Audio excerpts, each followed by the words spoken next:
I'm really excited to be talking with Daniel Haven, the CEO and founder of ProctorExam, about how he and his colleagues are hoping to impact education. So welcome, Daniel.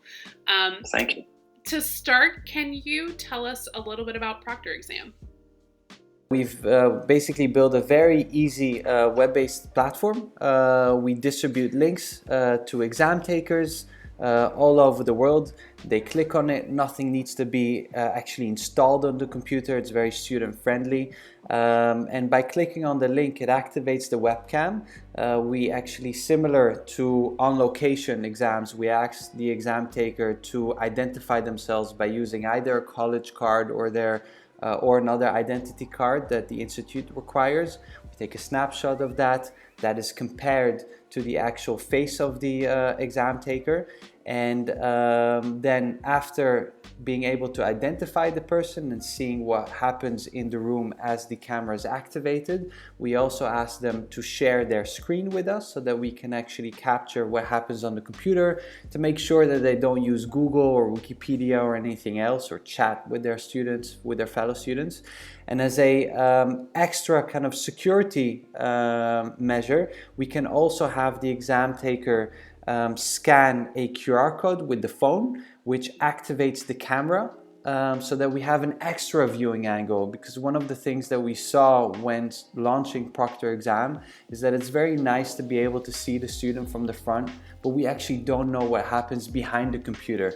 And we really wanted to make sure that these virtual exam rooms that we are creating everywhere in the world are as secure as if the student would come to the location. Are there other scenarios that you imagine or that you have seen folks using ProctorExam? We work together with the German aviation authority, whereby everyone that buys a drone of a certain size actually needs to be certified in flying the drone. And for that, ProctorExam is being used, which is incredibly cool. We do accountants in the UK. We have in Norway people that work in tanning salons, and in order to make sure that you don't leave the person too long in the tanning salon, you need to be certified because you don't want to have any problems there. So it's an incredible range of diversity of using ProctorExam, and in all honesty, that's what makes it fun. Tell us a little bit about how you have been scaling your business and about your plans. So do you want it to be global? Are you concentrating mostly on Europe right now? Tell us a little bit about that process of scaling your business. AWS is actually able to kind of put a stamp of approval, especially when we work with incredibly large governmental contracts.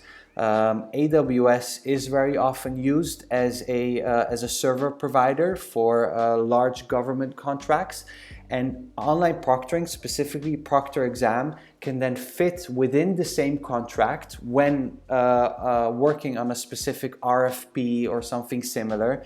And that is something very important, because at the end of the day, ProctorExam is very much kind of a startup, small company still, but having the possibility of working side by side with AWS and actually fit in the same contract is an absolute plus and a guarantee for the customer to be relaxed and know that there's business continuity when working with ProctorExam.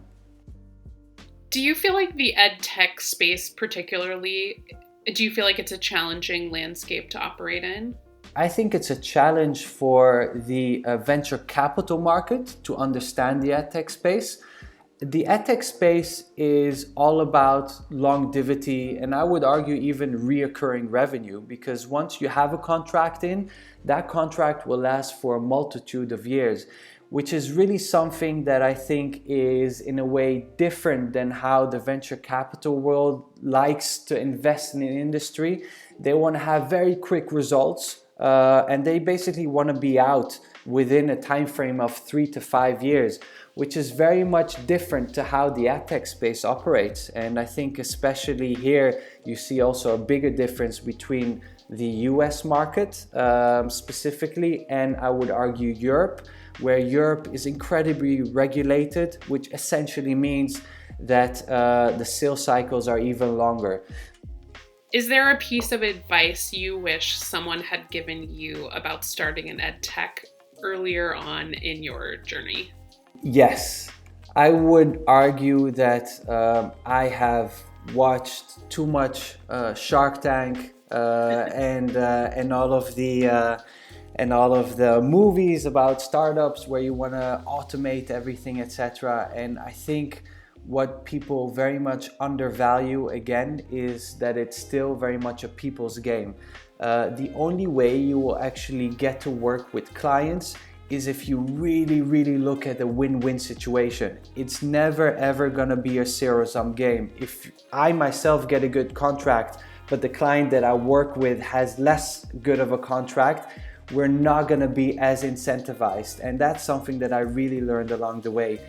Be very generous, I would argue, in the way you structure deals. Be generous with the people that you work with, because really the best thing you can create for yourself, for your company, is to have motivated people around you and have people that really want to go the extra mile, whether it's your client, which at the end of the day is your partner, or it's something that you work with.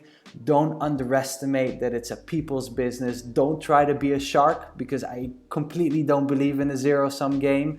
And don't try to automate everything. Really have a human touch to it as well.